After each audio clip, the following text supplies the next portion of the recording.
अस्सलाम वालेकुम। Welcome to my YouTube channel. Lecture number 8. Today my topic is about Charles Babbage. What is the history of Charles Babbage? Charles Babbage machine gave birth to research in the field of computer, and that's why the modern computer is largely based on the principle developed by the Charles Babbage. Charles Babbage जो था उसने machine बनाई थी और computer की field के अंदर उसने रिसर्च की थी, यानी कि उसने बहुत ज़्यादा काम किया था। और आज भी बहुत बड़े कंप्यूटर्स पे जो है वो चार्ल्स बेबेज के रूल्स और रेगुलेशंस और प्रिंसिपल्स पे काम किया जाता है।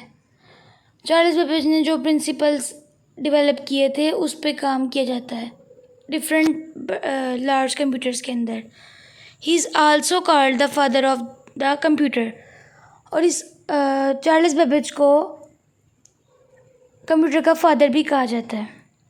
In the 1823 Charles Babbage, a British mathematician, worked on the constructor of huge mechanical machine based on the principles of difference of squares of numbers।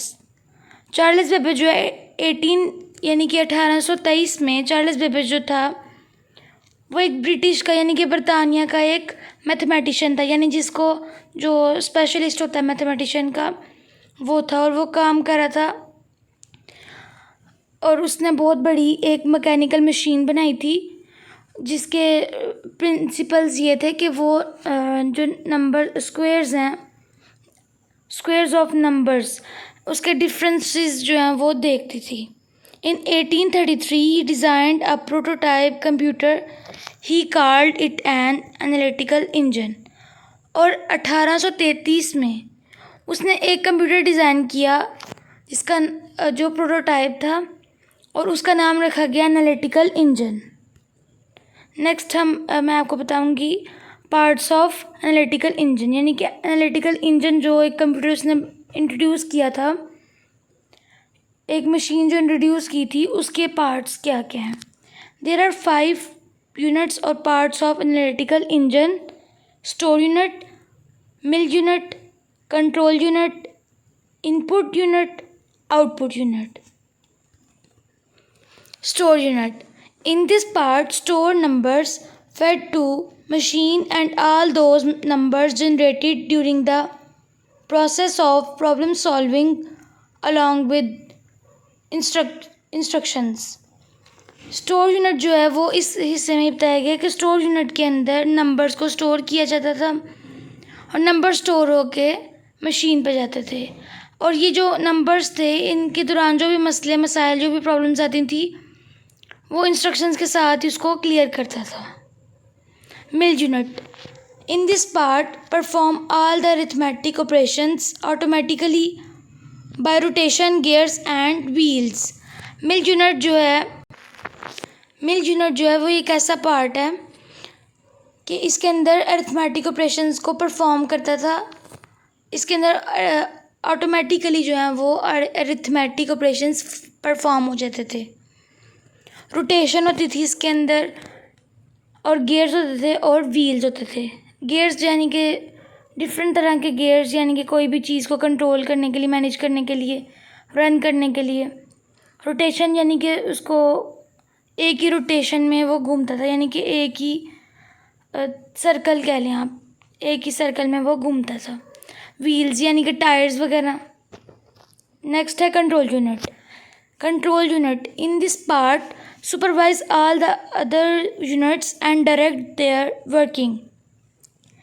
इस हिस्से के अंदर ये बताया जा रहा है कि ये जो कंट्रोल यूनिट था ये दूसरे यूनिट्स के ऊपर सुपरवाइजिंग करता था और ये काम को डायरेक्टली देखता था कि किस तरह से काम हो रहा है।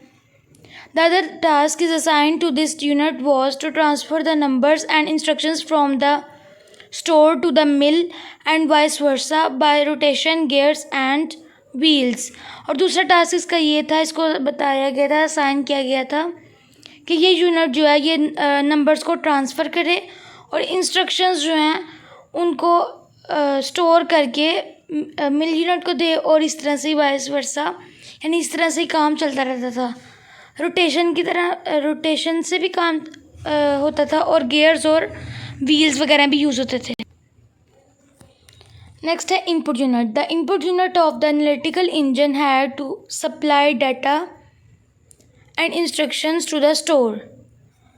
और इनपुट यूनिट जो है वो एनालिटिकल इंजन के अंदर डाटा को सप्लाई करता था, यानी कि डाटा को आगे जो है वो भेजता था, और इंस्ट्रक्शंस जो था वो स्टोर करता था। The input media was in the form of punch card. जो इनपुट मीडिया था वो किसकी फॉर्म में था? पंच कार्ड की फॉर्म में। पंच कार्ड जो था वो मैं आपको अब नेक्स्ट लेक्चर में बताऊंगी।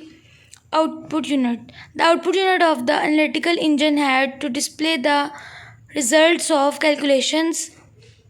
आउटपुट यूनिट जो था वो एनालिटिकल इंजन के अंदर रिजल्ट्स को डिस्प्ले करवाने के लिए यूज़ होता था, यानी कि कैलकुलेशंस जो हैं उनके रिजल्ट्स वगैरह को डिस्प्ले करवाने के लिए यूज़ होता था। अगर आपको मेरी वीडियो अच्छी लगी तो इसको लाइक करें, सब्सक्राइब करें